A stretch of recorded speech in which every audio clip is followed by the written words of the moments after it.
Second year biology का हमारा आज का लेक्चर है osmoregulation in animals. Animal cells require more critical balance of water and solutes. इनको वाटर और सॉल्यूट्स का ज़्यादा बैलेंस जो है वो रिक्वायर है। और ये दिस इज़ बिकॉज वजह इसकी क्या है कि एनिमल्स जो हैं इनका सर्वाइवल मुश्किल हो जाता है। इनको सिर्फ ज़िंदा रहने के लिए, सर्वाइव करने के लिए वाटर लूज़ भी करना पड़ता है, वाटर गेन भी करना पड़ता है। और वाटर जो है इनके सेल्स में कॉन्स्टेंटली एंटर होता रहता है।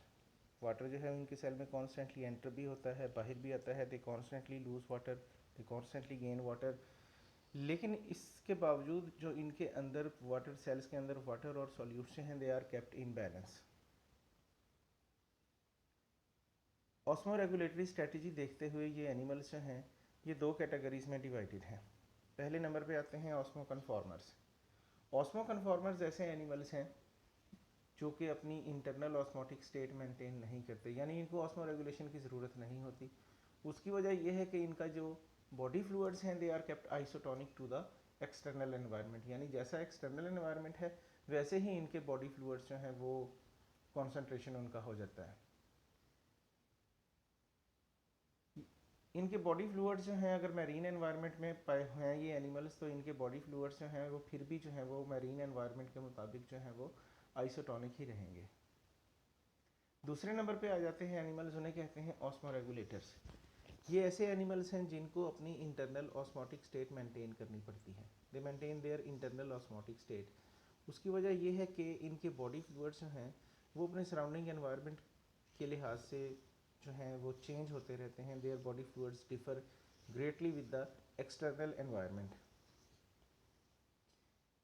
ये एक्सेस वाटर जो है डिस्चार्ज कर देते हैं to there when their internal environment is hypotonic, यानी अगर इनके पास बॉडी फ्लूइड्स में पानी ज़्यादा है, बॉडी फ्लूइड्स में वाटर पोटेंशियल ज़्यादा है, तो एक्सेस वाटर जो है ये उसे डिस्चार्ज कर देंगे। लेकिन अगर इनका इंटरनल एनवायरनमेंट हाइपरटोनिक हो तो फिर जो है ये सॉल्ट एक्सक्रीट करते हैं।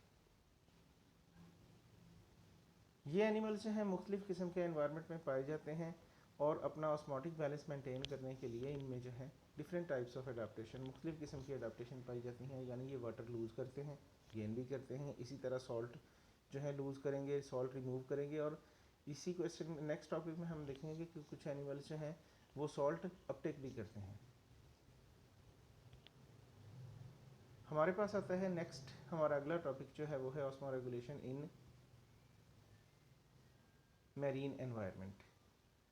ज़मीनी माहौल में आपने देखना है, सॉरी मैरीन एनवायरनमेंट, समुद्री माहौल में आपने देखना है किस तरह इन्वर्टिब्रेट ऑस्मो रेगुलेशन होती है। तो इसमें पहले नंबर पे आ जाते हैं इन्वर्टिब्रेट्स। ज़्यादातर जो इन्वर्टिब्रेट्स हैं, मैरीन इन्वर्टिब्रेट्स हैं, दे आर ऑस्मो कन्फॉर्मर्स। इसी उसके बाद आती हैं hagfishes. These are jawless fishes. इनके जो बॉडी फ्लूइड्स हैं they are also kept isotonic to the surrounding. इनके बॉडी फ्लूइड्स भी जो हैं वो आइसोटोनिक होते हैं। तो इसका मतलब ये दोनों ग्रुप्स जो हैं इनको ऑस्मो रेगुलेशन की ज़रूरत नहीं है।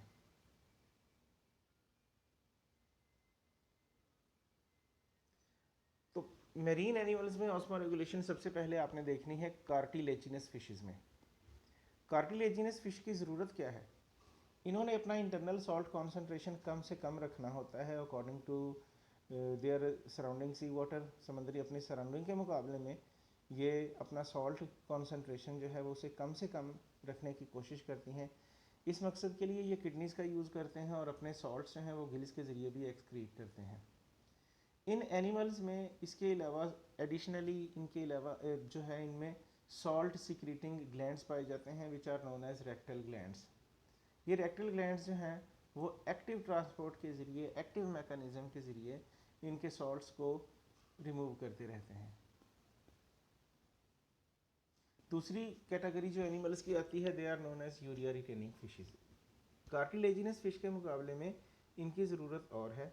इनके बॉडी फ्लूइड्स में सॉल्ट्स बहुत कम होते हैं और इसलिए ये उस सॉल्ट सॉल्यूट पोटेंशियल को इंक्रीज़ करने के लिए ये फिशेस जो हैं, ये मछलियाँ जो हैं, ये अपने बॉडी में जो है वो यूरिया जमा करना शुरू कर देती हैं। अब यूरिया जो है वो बहुत हार्मफुल है, जहरीला है, टॉक्सिक है। इसलिए ये मछलियाँ, ये फिशेस जो हैं इस यूरिया को एक कम toxic compound trimethylamine oxide में कन्वर्ट कर देते हैं।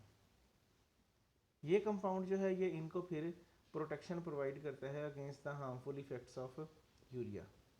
उसके बाद नेक्स्ट आ जाती हैं बोनी फिशेस।